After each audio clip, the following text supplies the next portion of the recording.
Hello, everybody. I'm your host, Zenitsu, and you're listening to the Digi Talks podcast, the show that covers various topics from news to meta developments and everything in between for the fine folks who love the Digimon trading card game. Just as a quick reminder, I do stream this live over on twitch.tv at twitch.tv/Zenitsu, and it's also uploaded as a YouTube channel under the YouTube channel of Zenitsu, while being on various other podcasting platforms like Spotify for your viewing and listening pleasure. Today, I'm with my co-host Mark, and we're going to be talking about BT14 and its continued development, along with the new announcement that there's going to be another updates to the ban and restriction list coming soon. So first, I did talk to Teddy, and Teddy did give us a viewer question of the week. So the question this week is going to be, what do you think would you want to see be banned and or limited? Or inversely, something to come off of the ban and restriction list since Bandai started to do that now. So feel free to take all episodes to think about it and make sure to tell me in the comments what your general thoughts are. So first things first is we finally got the European Grand Poobah Finals Raiden Trade? Yes. Raiden Trade data. So we finally know what happened in the finals. So, at least in Europe, which was a BT14 finals. There's not a whole lot of BT14 events, so I don't have like a big breakdown like I generally do, just because we've only had 3 events so far in BT14. That's actual BT14. Yeah, not including like Ultimate Cups and shit. Yeah, so not a whole lot to go on. I did end up doing some of that initial start of that calculations. I think the last BT14 event is going, BT14 proper, is going to be this coming weekend, and that is going to be the in-person core TCG event. So after that, I'll have the full breakdown on what the heck this meta is kind of looking like. 4 events worth of data is still not a whole lot, so just take everything with a grain of salt. But as of right now, even with the Raiden Trade update, it doesn't really seem like there's a hyper dominant deck. Granted, Raiden Trade, the Archetype Breakdown there was 6 Mirage Gaugamons, 3 security controls, 2 yellow hybrids, 1 hunter, 1 red hybrid, 1 Lugamon, 1 Dark Knight, and 1 yellow vaccine. So out of all of those decks, we had what? Mirage finally broke into top 16. Yellow hybrids is definitely a surprise that broke into top 16. And then the only other newcomer was Dark Knightmon. Yeah, Dark Knightmon was quite the surprise, but we've always said about Dark Knightmon, it's a deck that it's solely focused on the player, on how well it's played by the player, but is such good utility and aggressiveness that we could potentially see it in the future, and here we are seeing it now topping at this moment.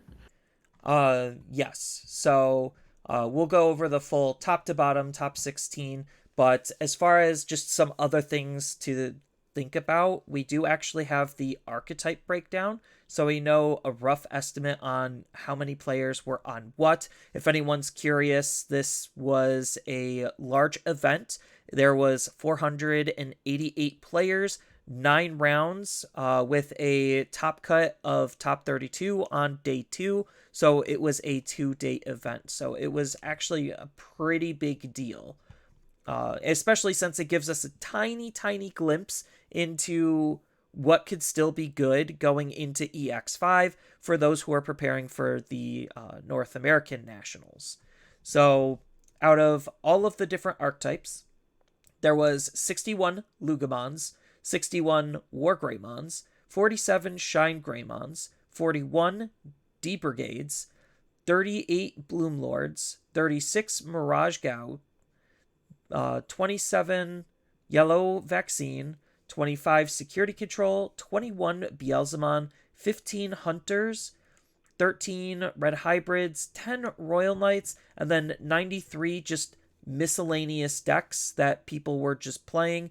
that weren't necessarily in a large enough quantity to, justify them actually taking the time to write it down. So I think that's a pretty decent spread in terms of what people are playing for the most part. 1, 2, 3, 4, 5, 6, 7, 8, 9, 10, 11, 12. So 12 represented big represented archetypes, and then a whole bunch of smaller ones. Obviously, Dark Knightmon was one of those smaller ones that squeaked in. But everything here, except for yellow hybrids, was pretty much like a majority, people were just playing in a decent quantity archetype. So that's not really a surprise. That's just math and statistics. Yeah, it's interesting. Like looking at the top 16s, like you got Dark Knightmon, Yellow Hybrid, and those two, they don't show up in the bigger breakdown of the archetypes in totality. So I'm assuming they were part of the lesser represented, like maybe eight or seven were represented for those two, but still were able to top one of the lucky ones. Yes. Or more skill. And I Also. think this format is a very interesting one because in Latin America, last week we saw Examon and Machine Dramon be able to top. Beelzemon is still viable. So, like, we still see a pretty decent and healthy spread. I know that some people are still on Blue Flare. I think Blue Flare kind of fell off for just some other blue decks. But there's just a lot of strong decks. There's Millith, which definitely got a nice boost with Ghoulmon. And then you also have Mastimon that's using the vaccine engine. So I really like where this format is, even if this format kind of is slightly reminiscent of BT9. I know that's going to be crazy for me to say, but I'll get into my thoughts about that later. Yeah, I can understand that, but I do agree. I like how diverse it is. I think the not only how diverse it is on decks that we have been seeing, but we've seen quite a few new ones pop up here and there. So it is quite nice. It means I like how healthy the game is states in right now. Yeah, I think this, like, BT14 definitely was not pushing any, like, power boundaries. And then I've been on the record before, and I'm going to say it again just because it is kind of a true statement. It feels like everything is trying to play catch up to the power level that Shine was playing at as last format's best deck, and he wasn't even that, like, dominant compared to some of the other best decks in the past. So it definitely feels like BT14 is at a nice leveled plateau where a lot of decks are just very equal in power. Yeah, I think they did a good job with that. Like you can see, at least from personal experience, like with a lot of different matchups that I've played against, I'll see some of the new support or just tech cards that people have thrown into these decks that were kind of falling behind, and I'm just like, man, this deck is crazy now. Like it's so good, and it just feels good and bad sometimes because then they're like sometimes too good, and I'm like, ugh. But it's not a bad thing. I think it's good that all these decks are getting a lot more powerful, especially with the upcoming formats that are going to be coming out. Yeah. Not to get too ahead of ourself, but it definitely looks like between EX5 and BT15, there is some massive power spikeage, and it obviously isn't. Their current ban and restriction list isn't enough to change, like, to hold the decks that were overperforming in those formats back, creating unhealthy play environments. So that's kind of why we're getting a new one. But we'll get into that again later. But enough keeping you guys and gals and people waiting. So as far as the official top 16 Raiden Trade European Finals results, the grand champion first place goes to a Mirage Gaugamon. Second place goes to Yellow Hybrids. Third is another Mirage Gaugamon. Fourth is another Mirage Gaugamon. Fifth is Mirage again. Sixth is Hunters. 7th is Mirage. 8th is Mirage. I promise there's no more Mirages left. All of them got into top 8, which is kind of interesting and funny. And then the rest of it is 9th place goes to Security Control, 10th place goes to Security Control, 11th place goes to Yellow Hybrids, 12th goes to Red Hybrids, 13th goes to Security Control, 14th goes to Lugamon, 15th goes to Dark Knightmon, and 16th goes to Yellow Vaccine.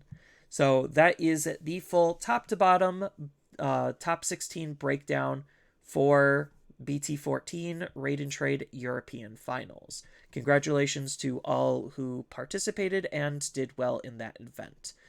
Definitely was a very interesting one to kind of see envelop. So as far as the new decks, we've kind of gone over a lot of the other decks in previous episodes, so we're just going to focus on the new decks that were able to break into top 16, because we all kind of know what Hunters is doing at this point, which is literally nothing has changed. We already know what Security Control is doing. We could kind of touch on that a little bit more just for some more insight, because Security Control is more of a meta, like an anti-meta deck, so to speak. More than a deck that is actually insanely good. And then we already know what Red Hybrids is doing, Lugamon is doing. There's nothing really groundbreaking in any of those decks. With Yellow Vaccine, I will have to note that Yellow Vaccine, instead of playing the Bulkmon, they are playing Bulkmon. Instead of playing Kazuchimon, they are playing Kantarosmon instead. So that is something to note. But the majority of the deck is still kind of just the same, where it's just, Patamon into Yellow Vaccine into whatever level 5 you're going to be using, which is either going to be Shine or Magna Angemon, into whatever Mega, and the premier Mega is Seraphimon. So it's a deck that functions. I will have to say, busting through a lot of security is really annoying. And it does slow down the pace of the game quite a lot, which is why the majority of the time when you see a yellow control-esque deck, or just any kind of control-esque deck, it's usually not in the top end of top 16. It's on the bottom end, just because a tie could easily ruin their entire run, and it's not necessarily something that they can control. Yeah, because you only get 1 point instead of 3, I believe, and that right there, you might be doing better than the, I guess, win to loss ratio below you, but you're also going to be right under the one that you were just in. So you're going to be right in the middle. You're going to be below, probably if you're hitting the tops, you're going to be below all 12 players right there that are hitting maybe 6 and 1 and 0. Yeah, and I definitely think that Security Control, just as a deck, I've already said this multiple times, but again, I'll say it again. It's a deck that's not trying to win the game. It's just not trying to lose the game. And there is a big difference between that type of mentality, just because of just how the deck is trying to function. Because there are just a limited number of Digimon that the deck actually is running. And I think Security Control is definitely a deck that's mostly just trying to annoy the opponent and force errors out of them, rather than actually play the game proper.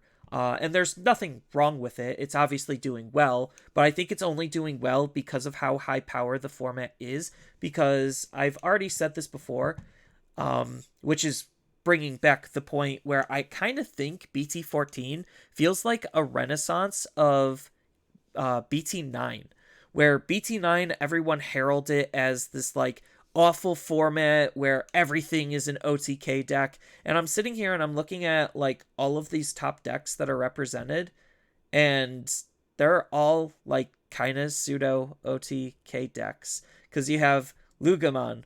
Okay, let me swing multiple times with Security Attack Plus. War Greymon. Cool, let me just build up my 1 stack and punch really hard. Shine Greymon. let me kind of chip a little bit with my tamers. If not, then let me just use BT12 Shine to make my multiple Marcuses hit really hard and then burst mode to finish. D-Brigades doesn't really have any punch factor, but it has enough stall factor as like one of the better control decks. Bloomlord definitely is more punchy. Let me create a wide board and have Bloomlord swing for insane stats. Mirage is definitely an OTK deck where let's just, swing multiple times until I can't swing anymore. Yellow Vaccines is more of the control. Security Control is more of the control. Beelzemon, let me fill up my trash. Beelzemon X for game. Hunters, Watchmaker, swing with jamming. Red Hybrids definitely is another big punchy. And then Royal Knights kind of is a clock deck. So like you can kind of see this pattern where a lot of these decks are focused on trying to deal damage quickly and hit as hard as they possibly can. And if they can't, then they just fall back to a more control style.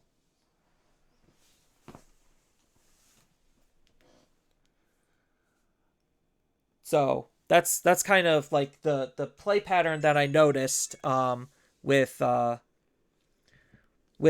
current state of the format, where you're either going more heavier into control or heavier into offense. Yeah, I agree. Yeah, now that you're kind of pointing it out in detail, I will have to agree with that. They're not, exactly doing like what Wargrey does, just build a stack and hit like 4 or 5 checks and then blitz for game, but they're all in somewhat shape or form kind of swinging all your checks in one turn and then kind of closing out the game on the next turn or the same turn as well. So they're all doing that same kind of gist. It's just how they do it is what's different.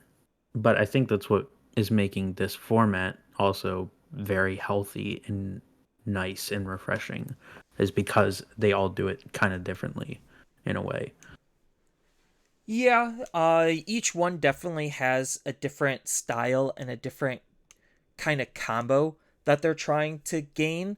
Um, and like the different color variation is also akin to how they're trying to set up, because each of the different colors do kind of play differently. So yeah, I definitely think like even though they all are high power decks or high control decks, there's enough different variety to keep things interesting, which is why I think like Dark Nightmon as an example, as like the biggest outlier, definitely fits more into that like mid-range type of a category, where you're not necessarily thinking about Dark Nightmon as like a deck that could actually aggro. And I think that it actually can have a higher damage output thanks to the brand new Skull Knight promo, which this player in top 16 was playing a full 4 of, just because its inheritable gives your Digimon Security Tech Plus. So you have consistency on having Security Tech Plus between the Skull Knight promo and BT7 Skull Knightmon, which does allow you to have that punch factor. And then because it is like using the Nene to give all your Digimon blocker, you also still have that like defensive line of play that you could take, which is what makes this more of a mid-range deck. Yeah. And then as far as the other tools that the Skull Knightmon deck was using, they weren't actually playing any Deadly Axemons. Instead, they were just all in on Skull Knights. So the only like Deadly Axe that they were running was technically Mighty Axe mode, which counts as a Deadly Axe. That was the only one that they were running. Outside of that, they were full Skull Knights. I lied. Skull Knight Cavalier mode also counts as Deadly Axe. So that's where that comes from. And then Cavalier mode also can use the new promo and the old Skull Knightmon to be able to gain Security Tech Plus, I believe. It's interesting. I really like Actually, no, it can't. this I new lied. The profile. promo can't use Cavalier mode, but Cavalier mode is still good just because you could use it with the BT7 to give it jamming and security attack plus and swing. It's weird that it isn't a Twilight, but eh. it's still a good card. Mostly Yeah. just because it's counting as that deadly axe. No, exactly, and clearly it works because he was able to top with it. It definitely works with each other. Um, well, Yeah. Outside of that, there really isn't anything too special about the deck. You have your Monotomons to be able to search. Then you have your security threats in terms of your rookies, so they weren't playing any floodgates. So they were just using Chikurimon for the D-Digivolve security threat, and the Dorumon to possibly spit out a Skull Knightmon, just because they all have a play cost of 4. So it combos really well with Dorumon. Um, that's their level 3 lineup. The only not Skull Knight level 4 that they were running is Mercurymon for that hybrid finish, just because, hybrids are still that good. Level 5s is just Dark Knightmon, mostly the Digi Cross one, and then like a tech one of the BT7 one, just because the Undying Bodies can be very annoying, especially when you have Immortal Ruler to be able to bring them back. Then you just have your classic Death X and Dead Dark Knightmon X Antibody. The one surprise in here is actually an Ice Wall to combo with Kiriha and Nene, just because Kiriha and Nene is a part blue tamer, so they could just splash it in and it's fine. and look, they picked an ice wall too as a one-off, which is pretty nice. I mean, I don't know why you wouldn't if you can get the blue tamer out each turn, get an ice wall to protect yourself for a turn. I mean, that probably saved him a lot of games right there running into that. I definitely can see it. And then the eggs is just Pagumons, just because you have a lot of black Digimon, so Pagumon just makes sense. Is still one of the better draw engines on your Digitama slot, especially since you're not really Digivolving into your level 4s all that often. So you just swing with your level 3 just to try to get the card draw. So I really like what the deck is doing, and I think the player obviously played well enough.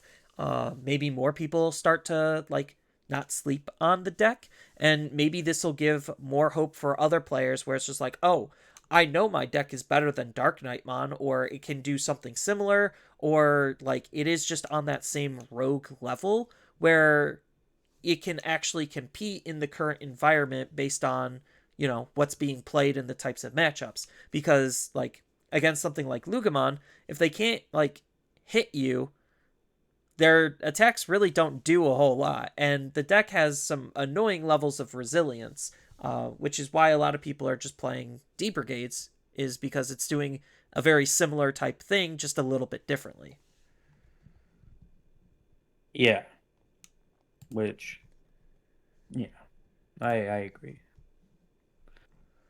All right, and then if you want to go over just the first place Mirage list, because almost all of the Mirage lists are basically the same.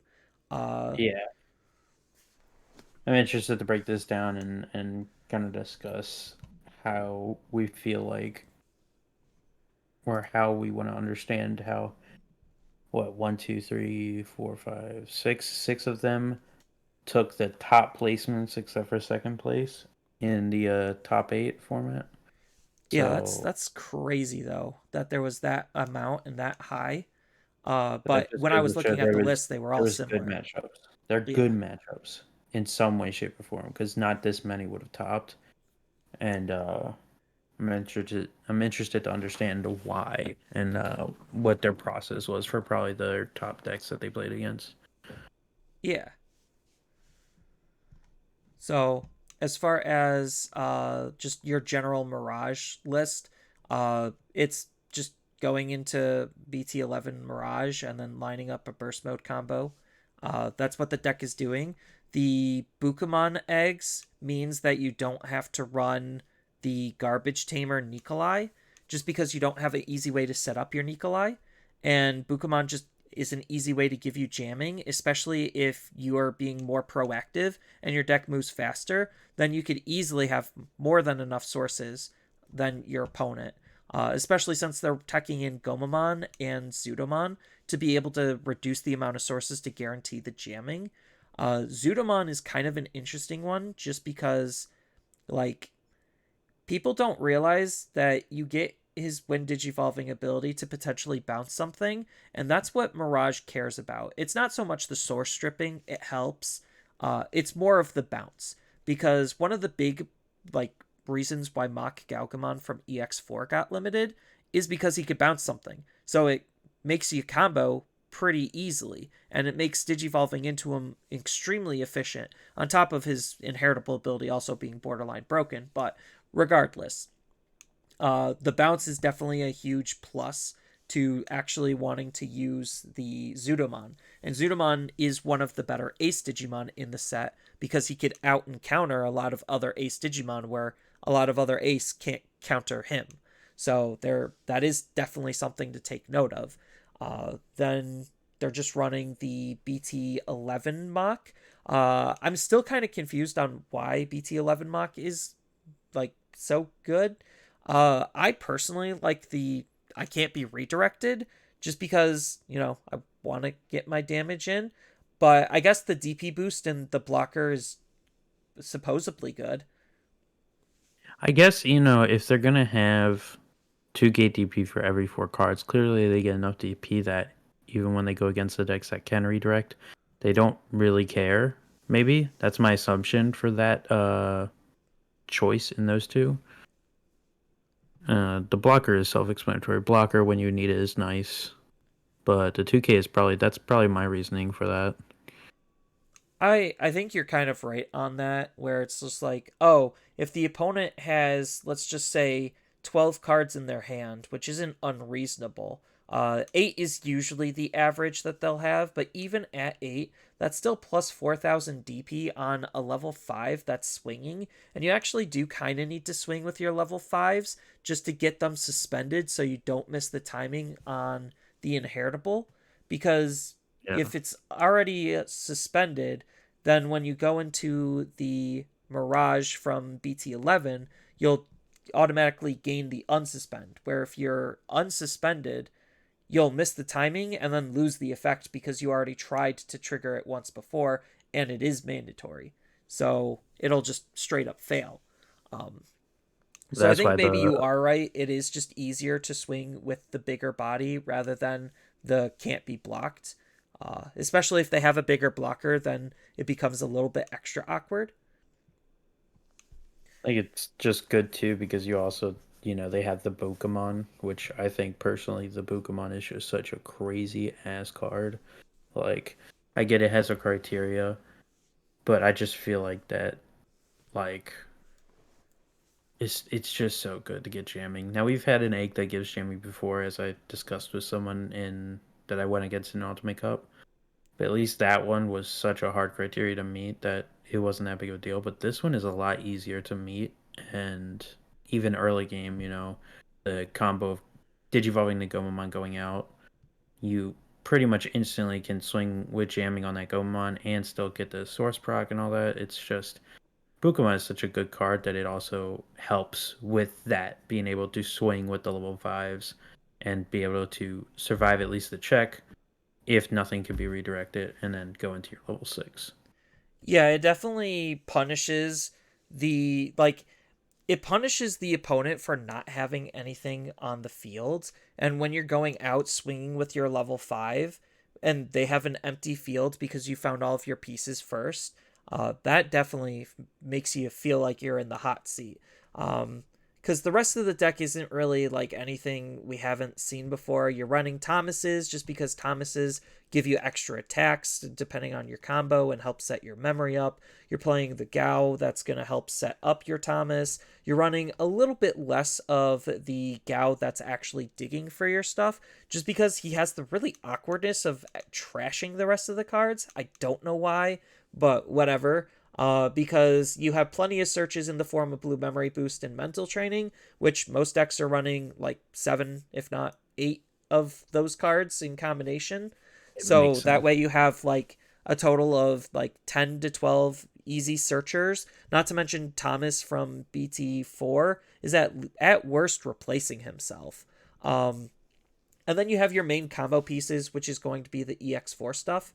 just because the EX4 stuff will give you memory back when you're adding a card back into the opponent's hand. So it just makes your plays a lot more efficient. And then Gomamon's inheritable ability is actually pretty annoying too, just because it means that you could have a sticky, resilient body that the opponent is going to have to figure out how to get rid of. Otherwise, the main ability is going to start triggering on trashing sources, but that's not the biggest problem. It's just leaving a body out for them to go up into a new stack easier. That's the crazy thing. And then their like security threats is Full Moon, Meteor, Impact, because it's the best removal option blue has in the game, arguably. Yeah. And then Ice Wall, just because it's Ice Wall, stall for a turn. That turn could literally be life or death at times. If not the security ability to anti-tempo the opponent, that could be good. And then a hybrid, just because, again, hybrids are good. You have enough memory to be able to just, oh, my Thomas is unsuspended, cool, hybrid game. And then obviously you have your Mirage and your burst mode, because that's literally the whole wombo combo. It's interesting because like I was just talking about it, but like that I can't stress how good that combo is with the Bukamon and the Gomamon, like because like you push that out and you got a Gomamon that first off I'm sure most people have read it, but it can pick any source. It is not like the bottom card of your Digisource or the top one. It is any. So they're like, hey, I don't like that stack has the security inheritable. I'm going to get rid of it. They can pick it. So that right there is good on its own. But then it can't be blocked. So now you got a level 3 with jamming that can't be blocked. And you know, like if it's inheritable, if the stack gets elite, it can go out. And so then if they don't get rid of it that same turn, that next turn when you start, they're going to strip a source from you. So it's like, I understand why, because this early game combo is just so good and suppressive in a way that it's crazy. I like it, but I don't like it because how good it is. Yeah, especially since like you could use the training and the blue memory boost to go from your level 3 up into whatever stage you feel comfortable with, as long as you have them set up, which is probably why they're not running the can't be redirected, is because of that can't be redirected on the Goma. Although they can still technically redirect, but they just can't block. That is a big difference between blocking and redirecting. But yeah, no.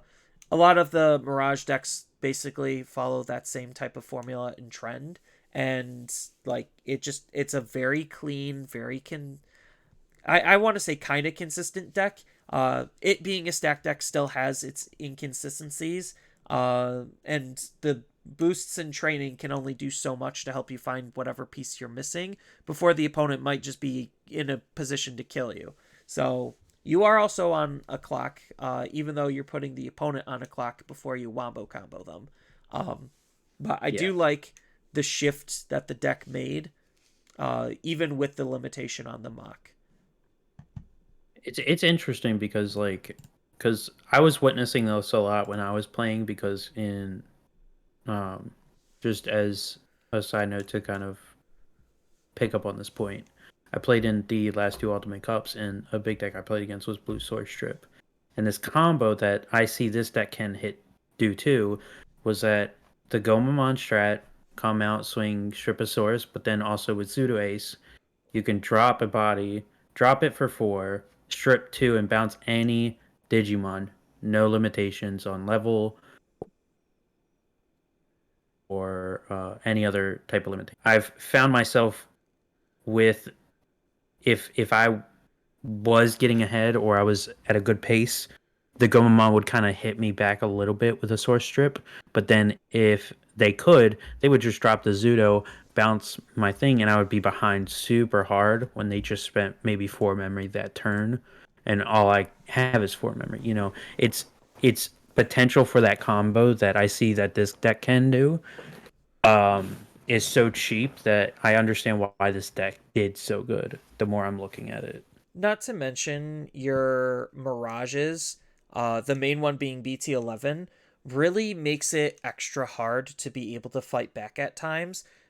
just because you'll be gaining a memory every time they draw a card or add a card to their hand outside of their draw phase. So, like, a Zudo drop to remove the body after Goma rays out into Mirage, like, that's very oppressive at times if you don't have the proper setup to be able to counter it. Even at worst, if you are running the BT13 one, you could still use it to try to anti-tempo the opponent even more by bouncing a Tamer back and being able to set up Tamers of your own. So, like, it's still not a bad card at all. It's just not as good in terms of anti-tempoing the opponent as, like, the BT11 one. But yeah, that's why the aces are so good.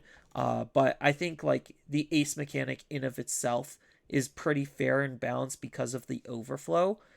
Just because if something happens to that Digimon, then you're kind of SOL, and you're going to be giving up the tempo that it should have already took to use the card, because they put it on the back end. Yeah, it's just really good. Like but it's really good specifically for keeping your opponent suppressed. Like I said, if you got a good start and they hit the combo, they get your stack out. You know, you might not have, like, say, a level 3, so you can't go into a stack anymore. You might be forced to play something, and your opponent might see that, and they're like, oh, well, I'll let you build up a little bit, and then I'll drop Zudo Ace again for just 4 memory, trash your 2 sources, make it have no sources, and then bounce it. So Well, it's if it's good in that sense for just keeping them back. It's not it isn't that well for, like, kind of starting that aggression. Your Mirage is better for that sense. Yeah, I mean, looking at, like, just the matchup spread that they could potentially be facing off against, I don't even think the matchup spread is that hard. Against Lugumon, because you're not deleting any of their Digimon, it makes it even harder for them to try to fill up their trash, because sometimes they need to, like, make awkward plays to try to fill up their trash properly. And Yeah. this deck could easily use its pieces to try to punish that. War Greymon, you just pick apart blocker if they don't have it.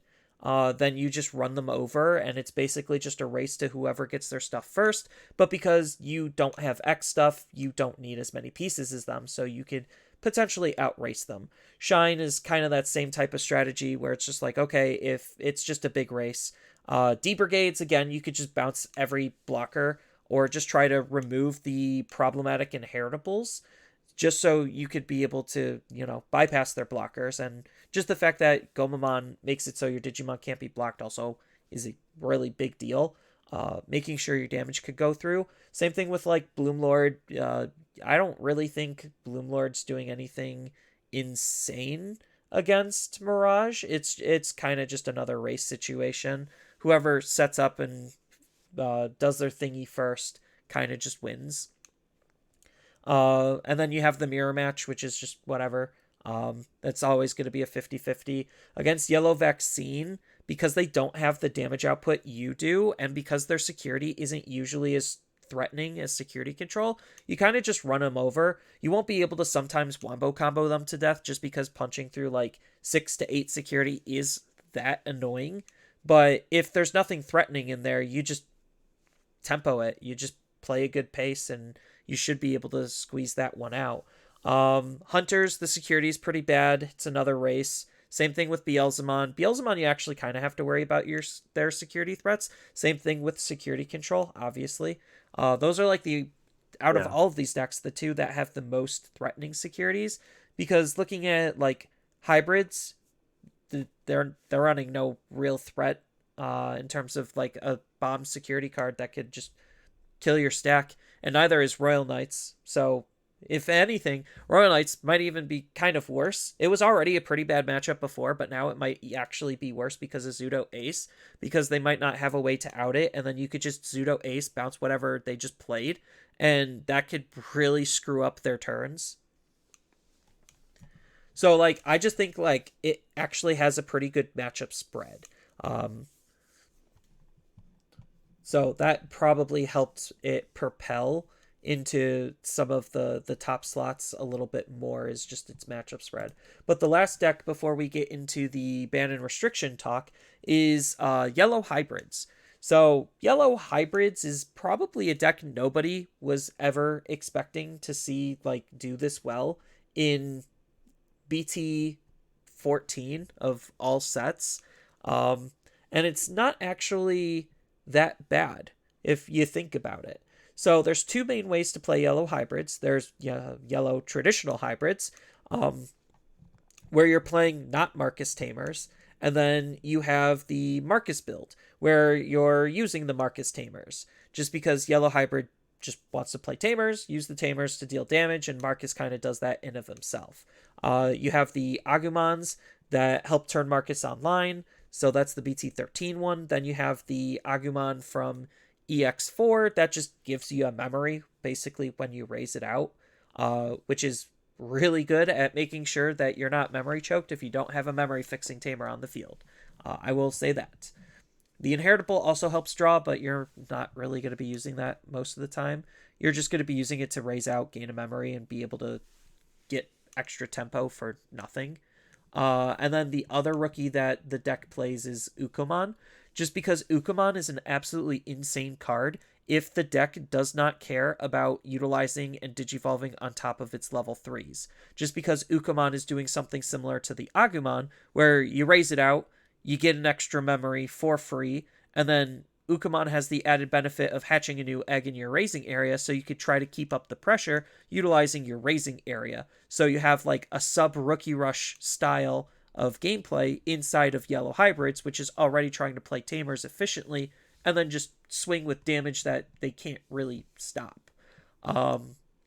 Instead of running the Shakomon of old, they're running the Magna Angemon Ace, just because, it's a really good card to digivolve into, recover, and potentially remove a threat.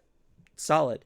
Jet Sylphie was already trying to do that, but because most of your aggression is on your lower levels, you actually could potentially use the Counter Blast Digivolution to be able to use it as a hand trap. They're not really playing a whole lot of level 6s. Most of the time, it's just going to end up being Venusmon or kind of just whatever you feel like you want to tech in. Venusmon's just the best to try to stop aggression, but you do have some other level 6s in both yellow or in yellow that you could play. And then if you wanted to, you could even tech in Gallantmon like what Security Control does sometimes, just because enough cards eventually will hit the trash. And then because you're playing Tamers, you could just hard drop him anyway, and then Digivolve on top of your Tamers and be able to get multiple bodies out that way. And then they're actually just opting to run a lot of security threats just because, might as well take a page from Security Control while you're recovering a lot. Am I right? And they did a really good selection of their options. Like Crimson Blaze, a big one when countering like D Brigade or Lucamon, and sometimes Bloomlord too. Like being able to not play Digimon is really good for this meta.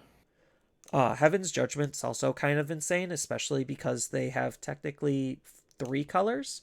Because you have Ukomon in white, you have your Agumons, which are usually red and yellow, and then you also have Marcus, which is also red and yellow if you make Marcus into a Digimon. So, Heaven's Judgment most of the time is going to be nuking something for 18 more often than not, which is really good. It's crazy is because you split it into 6,000 separately. So if you, let's just say theoretically, this wouldn't happen that often, but if you had Venusmon and Shine Gray Room mode on top of it, you had purple and yellow. Then you had Nagu out in Raising too, so you got red, yellow, purple, and the Ukomon white if you had that out. So you got 4. You could potentially hit 2 big bodies on your opponent's field, but that's still an unlikely scenario that wouldn't happen that often, but can happen. Yeah, and then I do see some people sometimes run Harrismon, the security rookie promo, just because, it's another security threat that also just so happens to add itself into your hand, so you could use it as a rookie, which combos really nicely for Ukomon. Having extra ways to be able to gain rookies is not something to scoff at. So I think this deck definitely wants to try to chip and pace the opponent more. Yellow hybrids in the past just wanted to sit on its tamers and just say, hey, look, I have 10 memory. I'm just going to hybrid swing, hybrid swing, hybrid swing. I think this definitely plays more akin to Rookie Rush, where it's just trying to gently chip until it's comfortable enough to try to line up a more powerful play. And I mean, it looks pretty solid. Recovery is annoying because now you could try to anti-race the opponent, where it's just like, okay, you can't necessarily kill me with your big wombo combo because now I have more security than you damage. So you could kind of play that race game with them. And I think it's definitely a very interesting choice. I personally would rather play this over security control if I were to take this type of a deck, like a recovery deck, into the game, just because this deck kind of still plays like security control. It just also has aggression to it to try to close games. And you have multiple different techs and packages that you could run versus security control, where you're a little bit more limited on your options just because you do have to play some very specific cards. Yeah, I would agree. I think I like the part just that it does have the ability to be aggressive. That'd be the only reason, because I don't ever want to go into a tournament.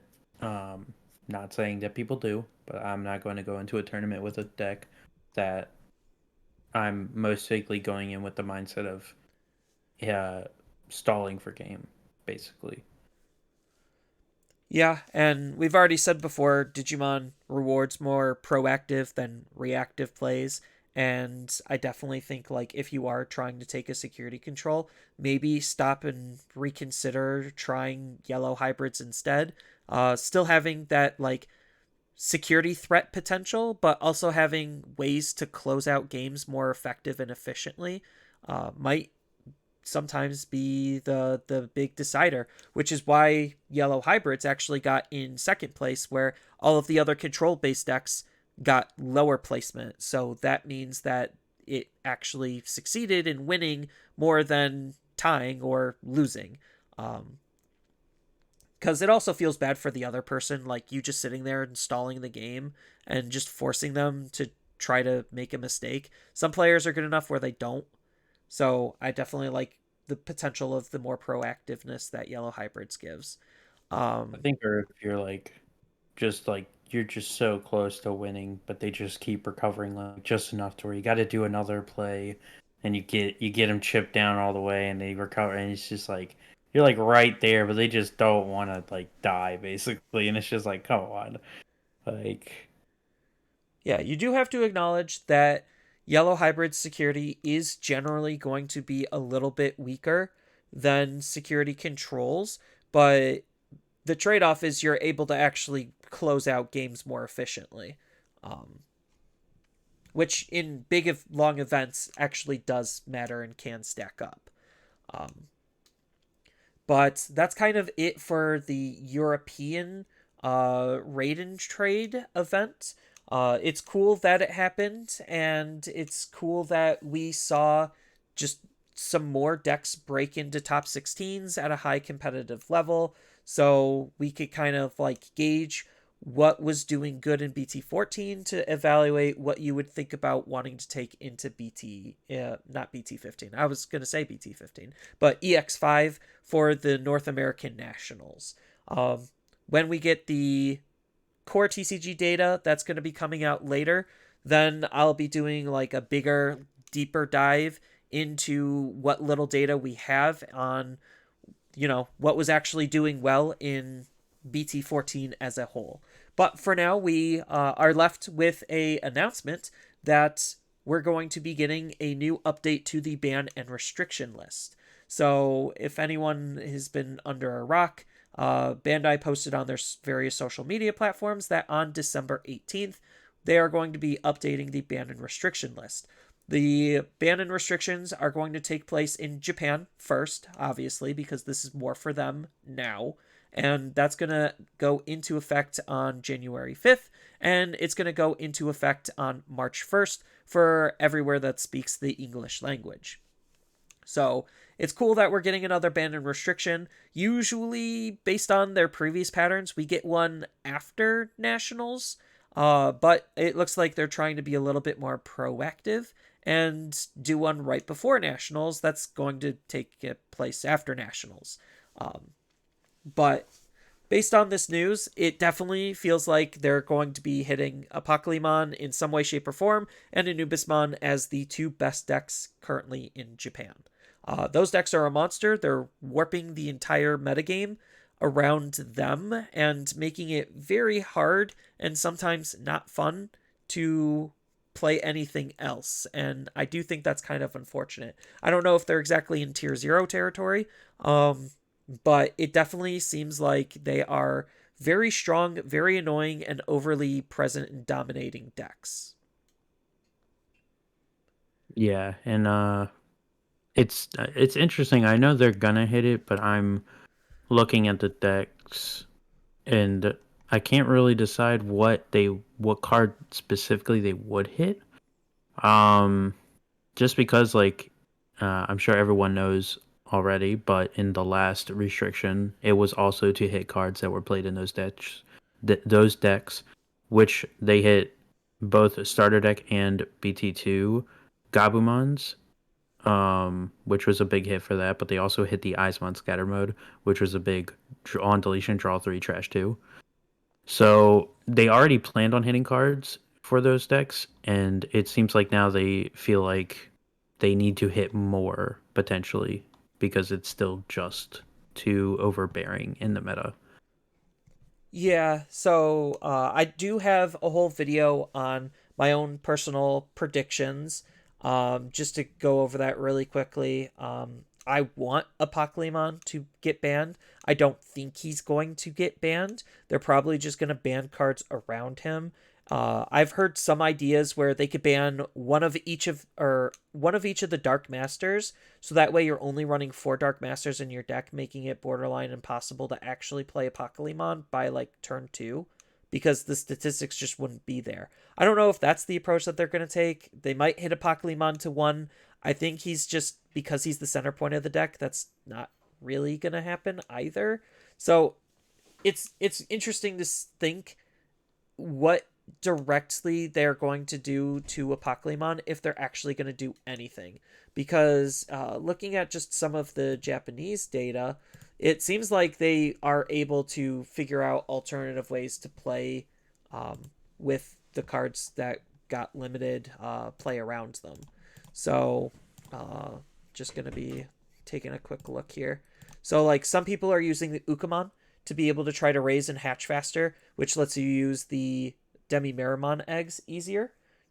Then what are some other like kooky stuff? Some people are running the Gizumon package because they could also splash in what's his face? Belphamon, because he's another Digimon with an on play effect to try to make him immune. They're also running Ukamon in that variant as well. So there's Bakemon, which basically is the effective replacement to Eismon Scatter Mode. So like they have ways to be able to get around the fact that Eismon Scatter Mode got limited, which is why the deck is still performing as well as it is. I'm just looking to see if there's any other kooky things that they're running. No, those are probably the main ones. I think, see, because you said it's they're not really gonna hit Apocalypse because it's the main card of the deck, but I just think it's more of the fact that it's the secret rare. I believe it is it is the secret rare. It's gonna be the secret rare for BT15, which if they, let's just say best case scenario for them, they do want to hit it, they limit it to 1. That's still gonna hurt them money wise for that set, like because no one's gonna need to buy that many cases or boxes to get a Pokemon or any of the other cards. And for any of the cheaper cards, people will just buy individual cards. So a lot of product just won't be bought. And Bandai doesn't want that because at the end of the day, they do want to make money, and they're not going to do that. Not with it being a secret rare. Actually, I'll spoil this for you. Bandai already has the money for BT15. It's everyone else who doesn't. The distributors already placed in their orders and the money has already been exchanged. So Bandai already has the money for BT15. They have the money for EX5 as well. But but it's more so, like you said, to not hurt everyone else as much as they can, because if like they could very easily burn some bridges with a really bad product. I've seen it before in other games, um, where like just one screw up could really do a lot of damage. So I think just for, like you said, just for that reason alone, they're probably not going to hit Apocalypse, even though he is an egregious mistake. And we've had secret rares in sets where they had next to no value. Uh, that's not necessarily the problem. It's just a huge trust thing where it's just like it would hurt a lot of consumer trust that they made this big of a mistake and are basically trying to sell it to us, especially now that we know, uh, like literally a month or two in advance, that the card is eventually going to get limited. Um, but it is really hard to want to try to like figure out what's actually going to get hit for him. They basically, like, they're probably just going to hit all the tools around him. Like there's zero reason why Garurumon X Antibody is not going to get hit. I think that card is the easiest card in the world to limit. Yeah. I was just thinking, like, what do you think about the idea of them maybe errataing? I can't English. Errataing the Apocalypmon so that the effect of the end of your turn effect, by placing any level 6. So if they change it to it's specifically the Dark Master level 6s, I mean, how effective do you think that would be, if it would be effective at all?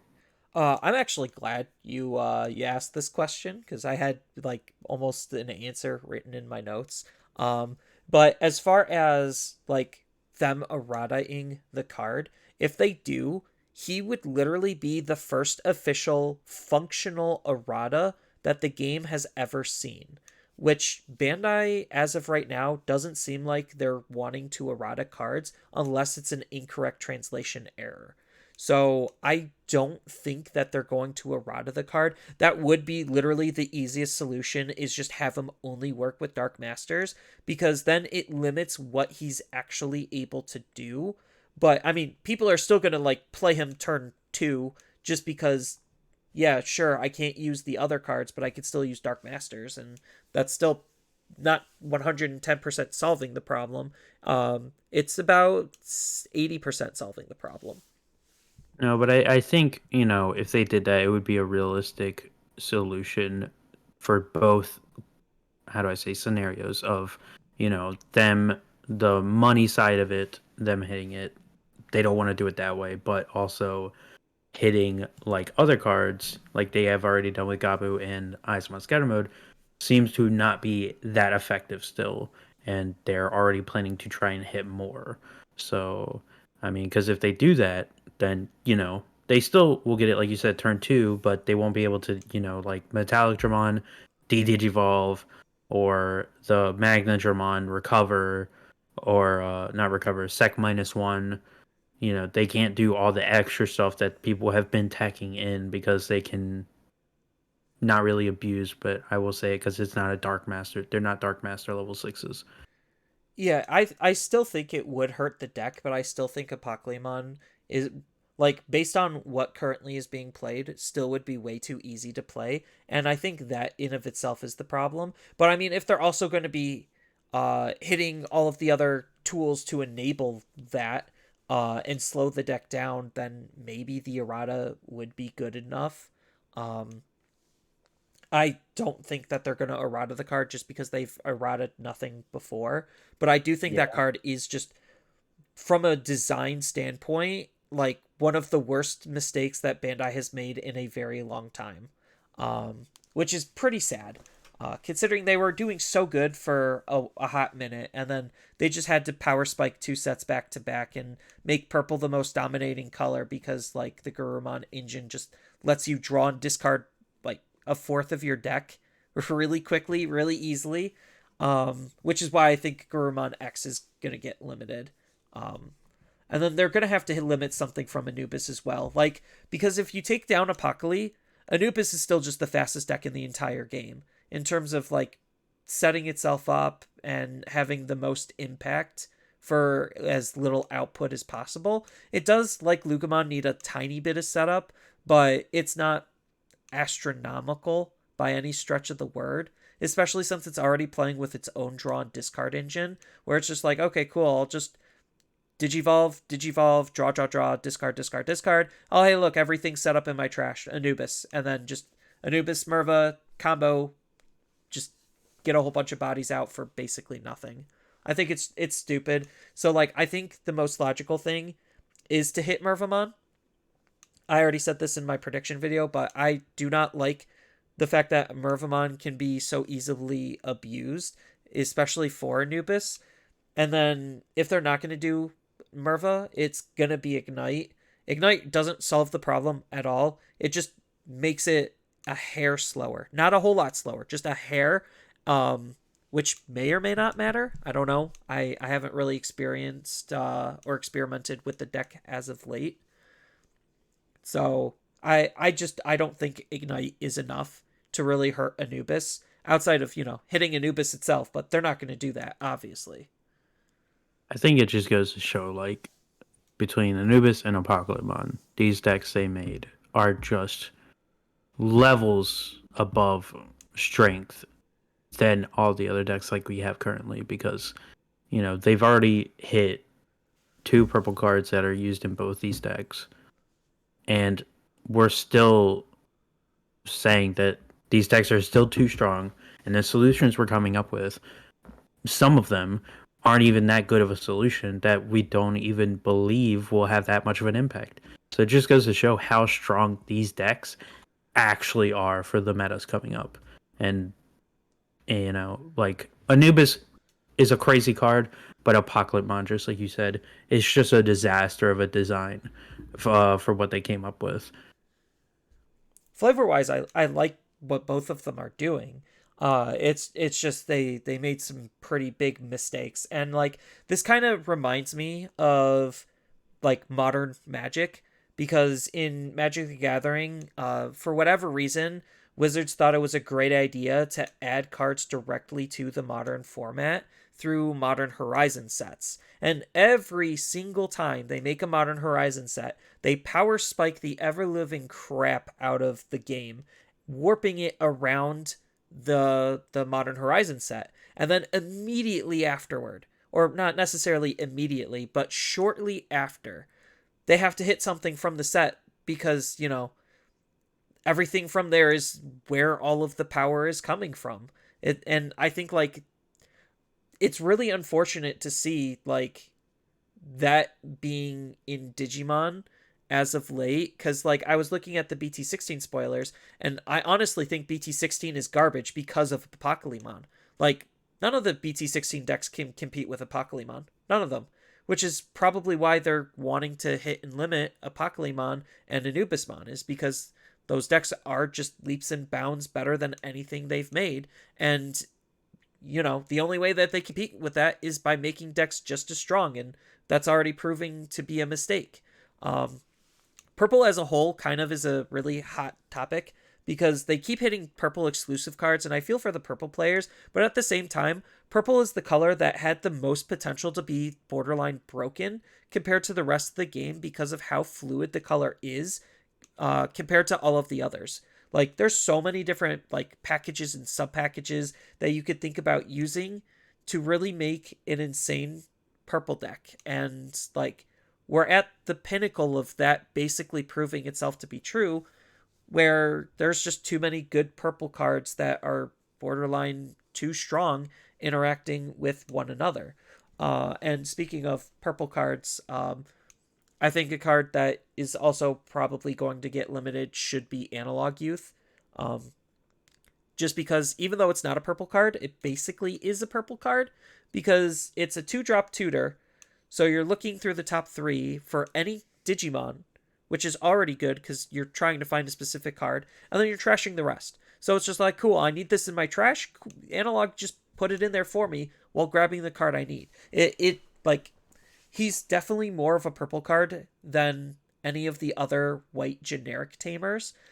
Cool Boy is good and all, but Cool Boy only realistically works with X antibody decks, and there's not that many of them. But I do think like Cool Boy also is another potential problematic card because it does limit the design space that they could do with the X antibody mechanic as it was supposed to try to be all the way back in BT9. So I think like the more they try to like look at X antibodies again, the better Cool Boy potentially gets. And like I just learned after like making that video, I hate 2-cost searchers. I hate them. I think 2-cost searchers are the dumbest thing the game has ever done. Just because they're too efficient, and most of the time they have a way to give you extra resources back for using them. They are just way too efficient of cards for the game to be using. And like that's kind of why I don't like the training cards, because they warp the game forever. Like, because every color has access to a 2-drop tamer or 2-drop searcher, and I hate them. I want all of them to go. Again, I can somewhat agree, and I say that just because I haven't thought too much into that kind of viewpoint on the 2-cost searchers. I haven't thought about it that way, but thinking about it, I think I would agree. Yeah, like dropping, like you said, 2-cost analog youth to search 3, and especially if you're playing it in like purple, get a plus for putting cards in trash, and then its secondary effect is just really good too, especially if you're playing in purple, where a lot of purple cards have on deletion effects that are really strong. So you get that on deletion, plus then you activate analog to gain a memory, and then hatch again, as long as it was a level 5 or above. So I can somewhat agree to your statement on them. Yeah, and Analog Youth actually gets better because of cards like Louis and Ukomon, just because now you have more ways to be able to interact with the raising area in more colors. So it's just like, oh, okay, I could just do more things because, okay, I'm going to hatch the egg off of the Analog Youth, gain that 1 memory. Oh, hey, look, that's 1 memory that now can go into Louis to move the Digimon out of the raising area, which just hatched, so that way it could attack again. Like, I'm not saying anyone's actually doing that as of right now, but that's just an example of the potential that Analog Youth has with all of the new cards interacting with the raising area. And I think like not only is he two drop tamer, but it's just a card that's only proven to be more powerful as time progresses. And like that's an actual, like, compared to a lot of the more newer stuff where it's just like, okay, the new stuff is just inherently broken. He's a card looking back at it where it's just like, okay, that card actually is just broken because of how much power is in the game now in other areas. Which is why, like, I know this one's not reasonably going to happen, but I do kind of just want to see Hidden Potential to get banned. I think because the game is in such a high power state, Hidden Potential is just a very easy win more card. And they could finally design green not with Hidden Potential in mind.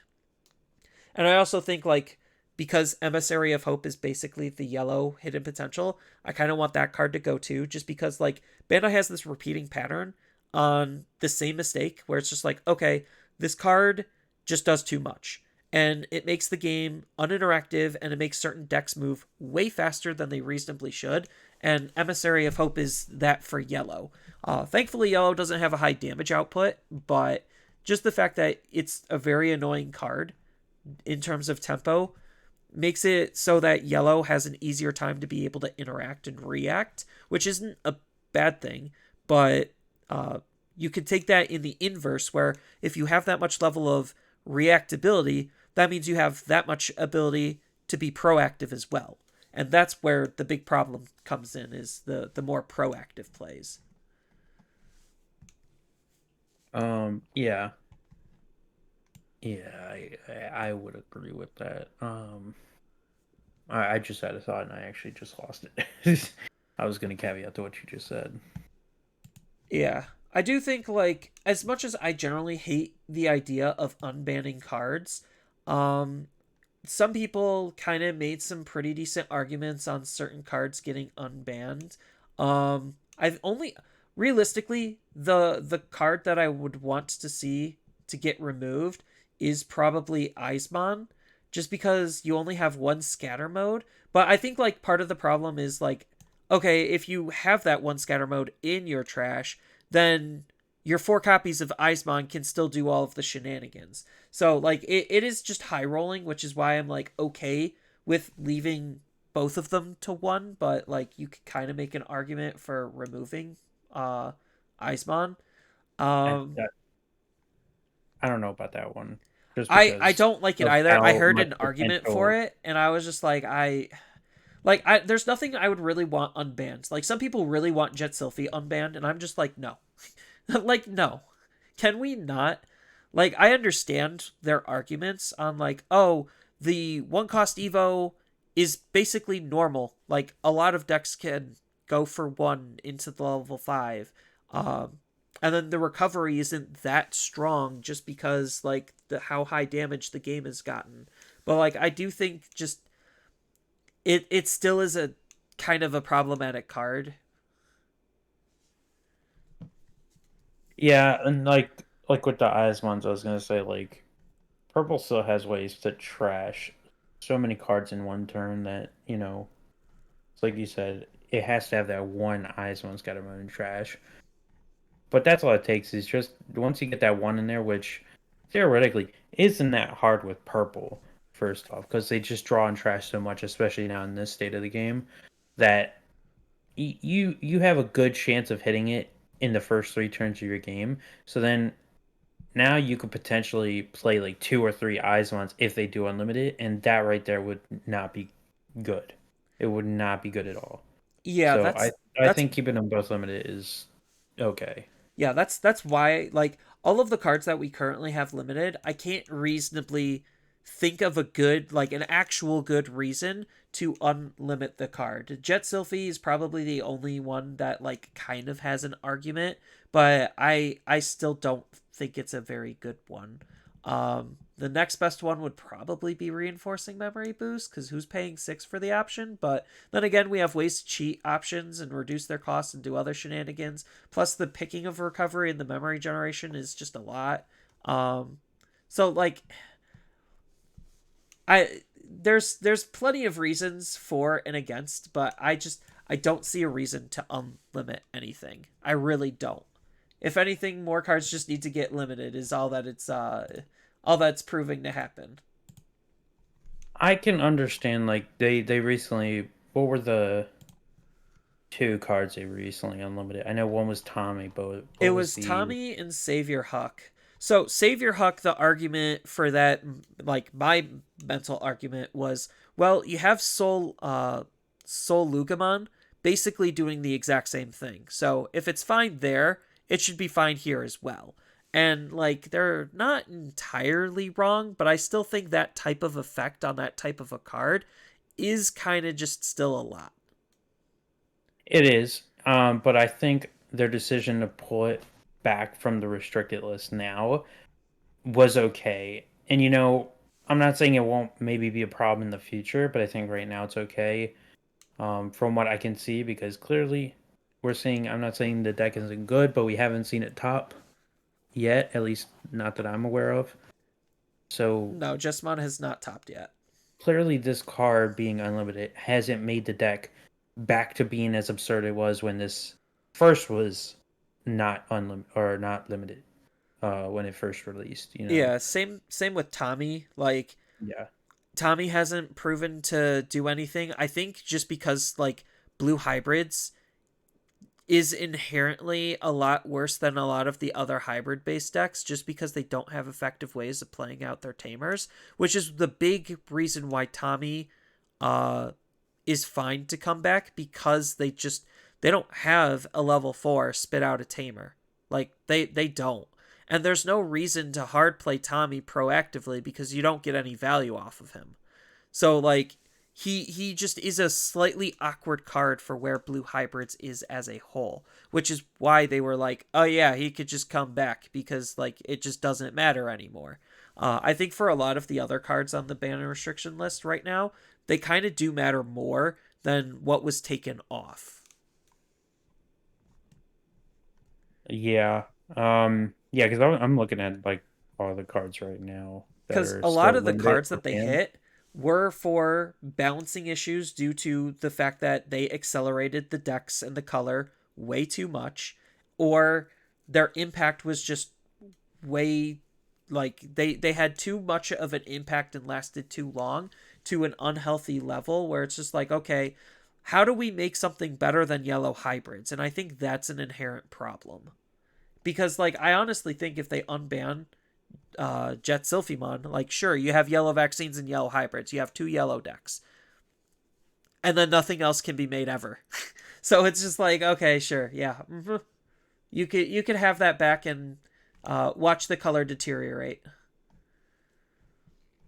Because there actually still really isn't a reason not to play either. Like, if you just literally look, the 3 yellow decks at the top is yellow vaccine, yellow hybrids, and security control. Like, there's obviously a trend and theme that recovery still is just really annoying and strong. Yeah, I agree. It's weird because like they utilize that, but then like you try to point out like, oh well, they use level 6s in their decks. Like, take for instance Yellow Hybrid and Setcon. They do, but it's usually always just Venusmon. Like, because Venusmon is just kind of, or not kind of, but it does just blend so well into the play style that those two decks want to play, that it's just like, yeah, throw it in there. Why not? I drop my Magna to recover. It stays on the board. Okay, I just go into Venus. Why not? Yeah, Venus is just a really, like, I'm not saying Venus should get limited, although I wouldn't mind seeing Venus get limited. Um, it's because Venus is just one of the few control, like, hardcore control, like, proactive control tools that the game actually has, which is why I'm okay with not, like, with them not limiting the card, just because, like, it is a very well designed card at what it's doing, and it's very annoying, but that's the whole point. But it's not annoying to the point where the opponent can't do anything about it. And I think that's, like, the big balancing line where it's just like, okay, going all the way up into my level 6 for effectively like 2 or 3 memory, like, that you really can't do anything about, and that's the type of move that, like, Jet Sylphimon enables. Same thing with, like, Emissary of Hope and some other cards. Like, just the sheer speed in which we have to be able to climb our stages is part of, like, what Bandai feared in the beginning, and now it's kind of weird to see them, like, not necessarily embrace it, but, like, acknowledge that they kind of just messed up and they're just rolling with it, the punches at this point. Because I do think, like, the training cards are absolutely stupid. After playing with them and seeing their overall impact and, like, just the design changes and shifts on how rookies are even made, like, that type of a card does change a lot about the game. And I don't necessarily know if it's for the better or for the worst as of right now, just because they're still in an experimentation phase where we don't know how their lasting impact is. I do think we need to get these cards reprinted like ASAP, just because making sure that they're accessible, just like the memory boost, is insanely important. But I do hate 2-cost searchers. I think something from Anubis needs to get hit. Garurumon is 100% getting hit. Like, a lot of these bans are, like, kind of just really obvious ones that the community kind of has just been pointing out, just because, like, those are the problems. I can't think, like, outside of those, like, what reasonably should get hit, because, like, looking at BT14 just as an example, just with the few events that we had, it's actually a pretty wide format. There's not one overly dominating deck at this current moment, and, like, that's the most exciting part about Digimon, is, like, anything is kind of viable. Like, there's 20 plus competitively viable decks that you could pick up and play, let alone the slew of rogue decks that you could make competitive. Like, that's, to me, the magic of Digimon. And right now, with their, like, with the sets that are up and coming and some of the power spiking that they've done, it kind of just takes that away. And that's probably why, like, we're getting this I would probably label this an emergency ban, just because what they did previously had zero impact on the game at all, and it only pissed people off. And I know this is, like, their new Banon restrictions probably going to piss people off as well. But like, just deal with it. Like, who cares if you can't play the most broken deck like forever? Like, I don't. I want an enjoyable experience. I don't want you like just playing the dumbest stuff and winning by turn 2 or 3 just because you decided to play a broken deck and Bandai didn't do anything about it. Like, granted, that's not necessarily your fault as the player. If you're competitive, you'll play the best regardless, or what you think is the best. But that's why Bandai wants to do this ban and limit, is because, there's obviously something very wrong. No, I completely agree, and I like you said, it's an emergency ban list, and I'm pretty sure, like, on the post that I saw on Facebook, that's literally how they worded it. Like, they said, I'm trying to find the post, but they basically worded it that it was a last minute decision that they Their just words were made. based on the results of official sanctioned tournaments from September to November. We announced we're going to be announcing a new ban and restriction. So like they knew the writing was on the wall when they saw, like, I think it was not a treasure cup. That's One Piece. There was some Japanese, like, big Japanese event where like the majority of the top decks was Anubis and Apocalypse, and I think after the bans and that was the result, they were just like, I think we screwed up here again. And Yeah, I don't exactly. necessarily think like it's that hard to screw this up. Just don't print these stupid cards. Easy. No, and like it's funny because with Apocalypse Mon, the more I'm looking at it, I'm more like it just looks like they try to do Raiden Mon again, but they just injected so many steroids into this Apocalypse Mon that it's just like it's out of control now. Whereas like Raidmon, when that came out, it had a similar deck structure where it had its big boss and then the three level sixes that go under it. But Raidmon was just like nothing when that came out. Like it's funny to see. I mean, they But do like to reuse similar designs and try to make them better. Like, we've seen the Crisscross DNA deck like 3 times already, and each iteration has been an improvement on the last. It started with Virus Imperial. That was hot garbage, still kind of is hot garbage. Even with the updates, it's probably still going to be hot garbage. Then you had the Alter S and Alter B deck, and now we get in EX5 the Light Claw and Night Fang deck, which is yeah, Galactimon or Galaxymon. Uh, so yeah, like they do like to reuse the designs a lot and try to improve upon them. We've even seen this with what's its face, Mother.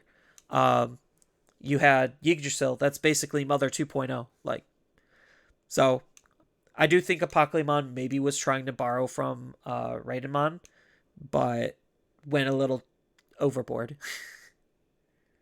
yeah, that was the okay. So I found the post. That was the word that made me realize this was like a last minute decision. Is they used announcing revisions to the Bandit Restricted, which makes it sound like they're rethinking what their last one was and either changing it or adding more to it. Which I believe they're gonna just add more to it.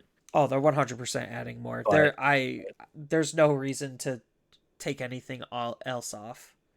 yeah, they just had a few tournaments, not even 10 tournaments probably, and they're already just like, yeah, this is not enough. We need to hit more. Which I'm just hoping whatever they do, it fixes the issue. Do I think it will? I don't think so. I think it might help a little bit, but I don't think it will completely solve the issue in its entirety at all.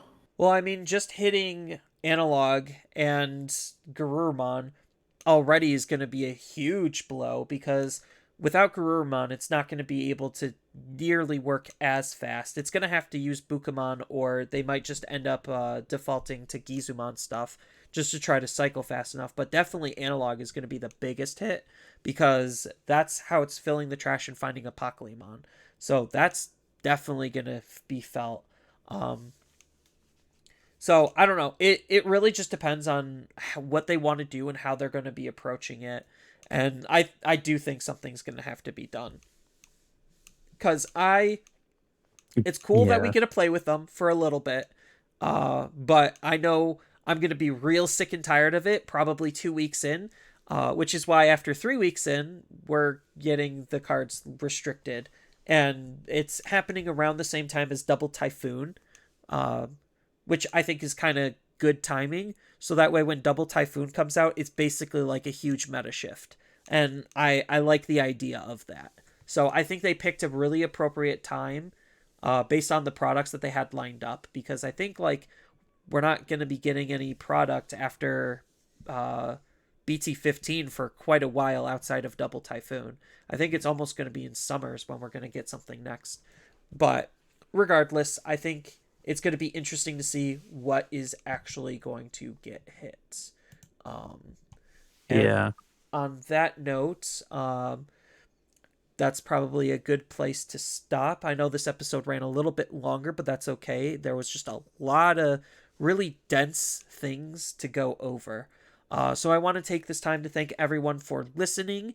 This podcast would be nothing without you actually listening, outside of just two guys rambling and having fun rambling. So if you enjoyed this episode and want to help support the podcast, please share it with others on social media. And don't forget to leave that rating, like, review, follow, subscribe, or whatever on whatever platform that you're going to be listening or watching on. And thank you all again. We'll see you next time.